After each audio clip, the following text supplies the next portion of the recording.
ದೊಡ್ಡ ನಾವೇ ಕಟ್ಟಿರಬೇಕು ದೇವರ ಮಾತಿಗೆ ಒಳಪಟ್ಟು. ಇಷ್ಟು ದೊಡ್ಡದಿರಬೇಕು ಪ್ರೇರೆ. ಅದು ಎಷ್ಟೋ ವರ್ಷ ಕಟ್ಟಿದ್ದಾನೆ. ಅದು 100 ವರ್ಷ ಸುವಾರ್ತೆ ಸಾರ್ಥ ಅದನ್ನು ಕಟ್ಟಿದ್ದಾನೆ ಅಂದರೆ ಪ್ರೇರೆ ಸುಮಾರು ಹೆಚ್ಚು ಕಮ್ಮಿ 100 ವರ್ಷದ ಗಂಟ ನಾವೇ ಕಟ್ಟಿದ್ದಾನೆ. ಕಟ್ಟಿ ಅನೇಕರು ಬಂದು ಗೆಲಿ ಮಾಡ್ತಾರೆ. ಏನು ಮಾಡ್ತಾ ಇದೆಯೋ ನೋಹ, ಹುಚ್ಚಾಗಿಚ್ಚ ಆಗ್ಬಿಟ್ಟಿದ್ದೀನೋ, ಇಷ್ಟು ದೊಡ್ಡದು ಎಂತಕ್ಕೋಸ್ಕರನೋ ಅಂತ ಎಷ್ಟೋ ಗೆಲಿ ಮಾಡಿರ್ಬೋದಾಗಿದ್ದಲ್ಲ ಆ ದಿನದಲ್ಲಿ. ಆದರೂ ನೋಹನು ದೇವರ ಶಬ್ದಕ್ಕೆ ಕಿವಿಗೊಟ್ಟನು.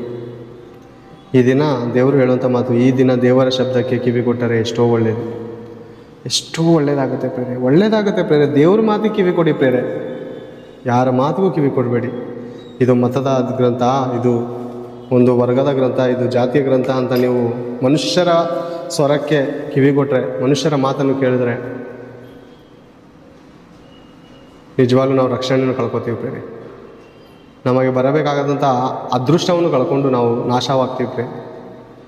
ಪ್ರಾಣಿಗಳು ಆ ದಿನ ಬುದ್ಧಿ ಕಲಿತು ನಾವೆಲ್ಲಿ ಸೇರಿದು ಪ್ರಾಣಿಗಳು ಪ್ರೇರೆ.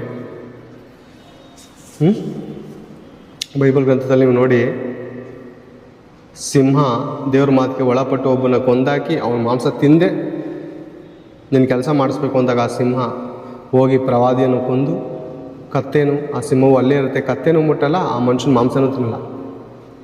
ಯಾಕೆಂದರೆ ದೇವ್ರು ಅಪ್ಪನೇ ಕೊಟ್ಟಿಲ್ಲ ಮನುಷ್ಯನ ತಿನ್ನೋದಕ್ಕೆ, ಅದಕ್ಕೆ ಕೊಂದು ಅಲ್ಲೇ ಐತೆ ಇಂತೈತೆ. ಓಕೆನಾ? ಭಕ್ತನಾದ ಯೋನನು ಮೀನನ್ನು ಹೊಟ್ಟೆ ಒಳಗಡೆ ಸಿಕ್ಕಾಕೊಂಡಾಗ ಪ್ರೇರೆ 3 ದಿನ ಮೀನನ್ನು ಹೊಟ್ಟೆ ಒಳಗಡೆ ಇದ್ದರೂ ಆ ಒಂದು ತಿಮಿಂಗ್ಲ ಅದನ್ನು ತಿನ್ನಲಿಲ್ಲ ಪ್ರೇರೆ, ಆ ಯೋನನನ್ನು ತಿನ್ನಲಿಲ್ಲ ಪ್ರೇರೆ. ನಮ್ಮ ಬಾಯಲ್ಲಿ ಅರ್ಧ ಗಂಟೆ ಮಟನ್ ಪೀಸು, ಚಿಕನ್ ಪೀಸು ಮುಂತಾದ ಮಾಂಸದ ಪೀಸನ್ನು ಇಟ್ಕೊಂಡು ಅರ್ಧ ಗಂಟೆ ಇರುವಂದ್ರೆ ಇರ್ತೀವ, ತಡ್ಕೊಳ್ತೀವ ನಾವು?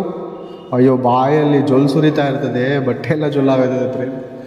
ಆ ದಿನ ಮೀನು 3 ದಿವಸ ಆ ಮಾಂಸವನ್ನು ಹೊಟ್ಟೆಯಲ್ಲಿ ಇಟ್ಕೊಂಡು ಬಾಯಲ್ಲಿ ಇಟ್ಕೊಂಡಿರ್ಬೇಕಂದ್ರೆ ದೇವರಿಗೆ ಎಷ್ಟು ಭಯ ಪಡುತ್ತೆ ಪ್ರೇರೆ. ಆ ಪ್ರಾಣಿಗಳು ನಿಜವಾಗ್ಲೂ ನೆನೆಸ್ಕೊಂಡ್ರೆ ನನಗಿನ್ನೂ ಅನಿಸುತ್ತೆ ದೇವ್ರಿಗೆ ನಾನು ಇನ್ನೂ ಎಷ್ಟೋ ಭಯ ಪಡಬೇಕು, ಎಷ್ಟೋ ಭಯ ಭಕ್ತಿಯಿಂದ ನಡ್ಕೋಬೇಕು ಅಂತ ನನಗೆ ಈಗ ಕನ್ವರ್ಕೆ ಆಗ್ತಾಯಿದೆ ಪ್ರೇರೆ. ನಿಮಗೂ ಅದೇ ರೀತಿ ಆಗಬೇಕಂತ ನಾನು ಇಷ್ಟಪಡ್ತೀನಿ ಪ್ರೇರೆ. ದೇವರಿಗೆ ಸಕಲ ಪ್ರಾಣಿಗಳು ಒಳಪಡ್ತಾಯಿದೆ. ಕಾಗೆ ಪ್ರೇರೆ, ಕಾಗೆ ಎಲಿಯನಿಗೆ ಆಹಾರ ಕೊಡೋದಕ್ಕೋಸ್ಕರ ಕೆರೆ ಹಳ್ಳದಲ್ಲಿ ಆತನು ಇರುವಾಗ ಸಮಯಕ್ಕೆ ತಕ್ಕ ಆಹಾರವನ್ನು, ಮಾಂಸವನ್ನು ತಗೊಬಂದು, ಸುಟ್ಟಿರೋ ರೊಟ್ಟಿಯನ್ನು ತಗೊಂಡು ಕೊಡ್ತಾಯಿದೆ.